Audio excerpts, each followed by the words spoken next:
D-I-M-T-Y written on it. D-I-M-T-Y. And it represents the most important and powerful question that you will ever answer. Edie, I want you to have a Dempty button, okay? It means, do I matter to you? That's what it means. That's the question. And your answer to that question will drive your success, both in business, in the classroom, in life, because that's the essence of building relationships. If you want to grow your kids, let them know that they matter to you. Because when they matter, it matters. It's hard to get them excited about whatever it is you teach if they don't feel like they matter to you. But if they realize they matter to you, they're far more engaged in your topic. So let them know. Show it with your enthusiasm, with your creativity, with your imagination. Do something bizarre if possible, maybe. Get out of your own comfort zone a bit and try new and exciting, refreshing ways to present your material. Be engaged. Some of the best ways to let someone know that they matter is not with words, but with ears. Listening. Just, Deborah, listening to people. Some of your kids need someone to hear them. When I was in high school, I guess do y'all realize I'm from southern Wyoming? Did y'all know that? Well, yeah. I'm from Texas, all right? And I went to the largest school in the state of Texas, a 5A school, 21 acres, air-conditioned. Think about it. Yeah, that's a big school. We had a great football team, too. We were state semifinalists. There was a boy on our team, the captain of our team was a linebacker, a strong, good-looking young man. But he isn't the hero in this story. The hero is the boy's father, because the boy's father did something highly unusual. He went to every game and every practice for 4 years. Well, practices too, so he must have been a coach, right? No, he wasn't a coach. He was a salesman that carved time daily out of his schedule to be there to watch his son practice in football. See, that was the choice he made and the commitment that he honored, because his son mattered to him. You may wonder, okay, well, did it pay off? I think you'd say it did. Because one day while that father stood there on the sideline watching football practice, that 17-year-old son of his, the captain of our team, suddenly dropped dead. Massive heart attack.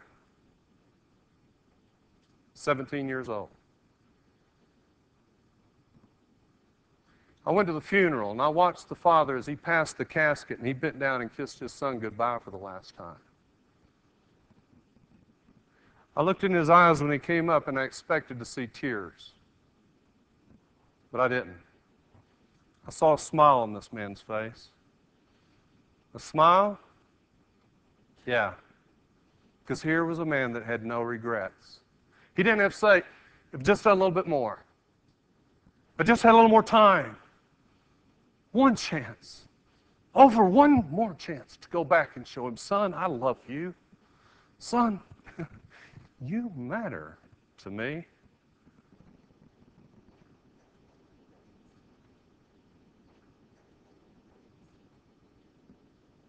That boy was my brother. Father's my dad.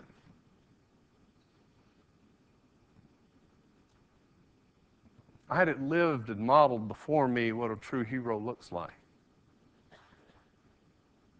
And now it's my turn. I'm trying to be a hero for my children as well. I've bragged on my daughters. I'd like to brag on my son for a moment. And also let you see the effects of brain-based learning as it unfolds in this brief story. I went to pick my son up from school, 16 years of age. I went to pick him up at school one day. I parked my car in the parking lot, walked across the parking lot, across the street, and there was a curb, and there's about 50 kids waiting after school for the bus or their ride, or, they're just hanging out right there at the front. You know how they do. And I walked through them to the doors of the school, opened the door. There was my son. Hi, Cindy. Good to see you out here.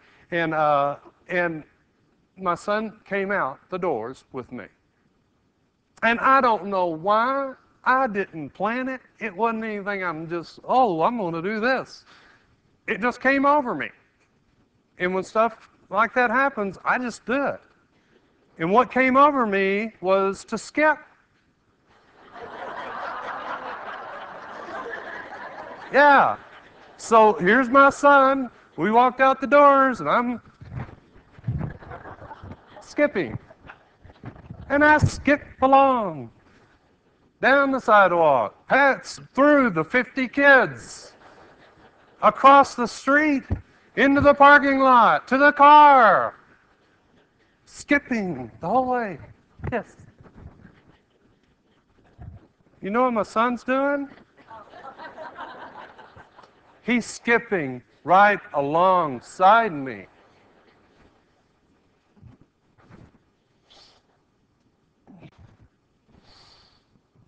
Oh. You know how powerful that is? When we got to the car, I said, Landon, what you have done is so remarkably rare. I know not of one other 16-year-old person on this planet that would have done what you did. I didn't say, let's skip. I just started skipping, and he started skipping too. Not caring beans about what these other kids thought. And you know what they were doing as we were skipping by there going, oh, God, can you believe that?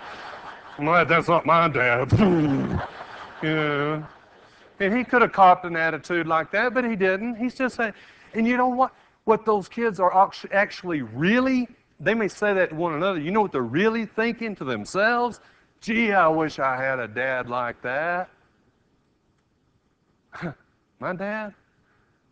Man, the beating I'm going to get when I get home, if he does come home, sober. I hadn't seen him, and I don't know when. My mother, man. Some of these kids have terrible environments that they live in. They need you to be that hero for them, folks. You may be the life saver, the life preserver that Mark was talking about last night, that you're all lifesavers. You'll have these life jackets to hand out to these kids that are struggling to keep their head above water. They've got potential to make it, but they need some help. They need you. They need you to step up and be a hero for them. And if that means doing something unconventional, like skipping across a parking lot, then do it. I will tell you, though, Annette, I've been a professional speaker since 1990. And in that time, I've had a lot of CEOs. Dr. Jim, I've had a lot of CEOs tell me that, great speaker, really, right that. And I've got the testimonial letters and all that. And it's wonderful to hear the praise like that. The highest praise I've ever received was from my son. We were saying bedtime prayers. We got through saying bedtime prayers, and he turned to me and said, you know what, Papa? God must have been in a great mood when he created you. God must have been in a great mood when he created you. Now, folks, it doesn't get any better than that. It doesn't. Of course, you've seen that old Milwaukee Light commercial. A bunch of hairy-legged guys sitting around a campfire with a cooler full of cold beer going, you know what? Life doesn't get any better than this. I don't know about you, but campfire, hairy-legged guys, cold beer, that doesn't quite do it for me. All right? It gets a lot better than that. When the people with whom you have influence, whether it be your students, your coworkers, your family, When they can hear the words that come out of your mouth and they see the quality of your life, the wisdom of the choices you've made, the commitments that you honor day by day, even when it's difficult to honor them, and you keep pressing on and honoring those commitments, and then can say, you know, God must have been in a great mood when He created you. That's when it doesn't get any better. Approach each day as the gift that it is. It's your opportunity to be a hero for others every day. That's your responsibility. You know, I came here today. Oh, I came here today to give you something, folks.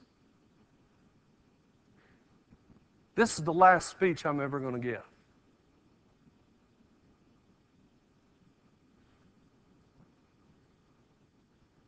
And if this is the last speech I'm ever going to give, then I'm going to give it all. I'm not going to hold anything back. See, if I'm counting on future speeches, then maybe I hold back a little bit, you know, play it safe, hit it right down the middle. It better not give it up. You know, because I want my reputation. I want people to speak well of me in the future so I can have more engagements. You know what? I don't care about the future engagements. I'm here for you. I may not have tomorrow, but I have right now. So you can get it all right now. All my passion, all my heart, all my soul, all my knowledge, pour it out. And you can either accept it or reject it. That choice will be yours. But you're going to get all of me. Do your kids in the classroom get all of you? If you had one more opportunity, one more class, what do they have to get? What's the one thing they got to get from you? What's that overriding truth? They have to get it now. And that's the core of your message. That's the purpose for your classroom. I don't care whether it's calculus or English or history, Spanish. What matters is why you showed up that day for them. That's what they have to get, is that you have communicated they matter to you. Remember, I promised you fully alive, right? This is for the hero that's in you, and the hero, by her example, day by day, Annette, has been for each of you. No one may applaud you for the deeds that you have done, or sing praises in your honor. No, your song may go unsung, but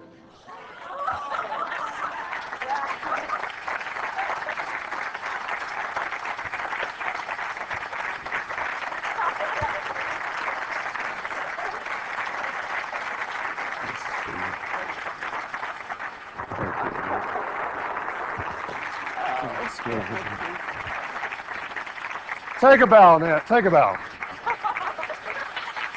Ladies and gentlemen, get up for Annette Bowling.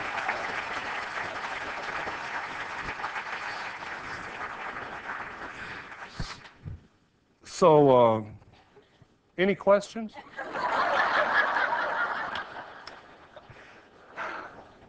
Ladies and gentlemen, it has been such an honor and privilege to be with you. I want you to make wise choices. I want you to honor your commitment to being a professional educator, answering the question, do I matter to you, answering it day by day, becoming the hero for others that you were born to become in the first place, living each day with the passion that it's your last. Please do that. I know you will. God bless you all. Thank you for having me. Thank you.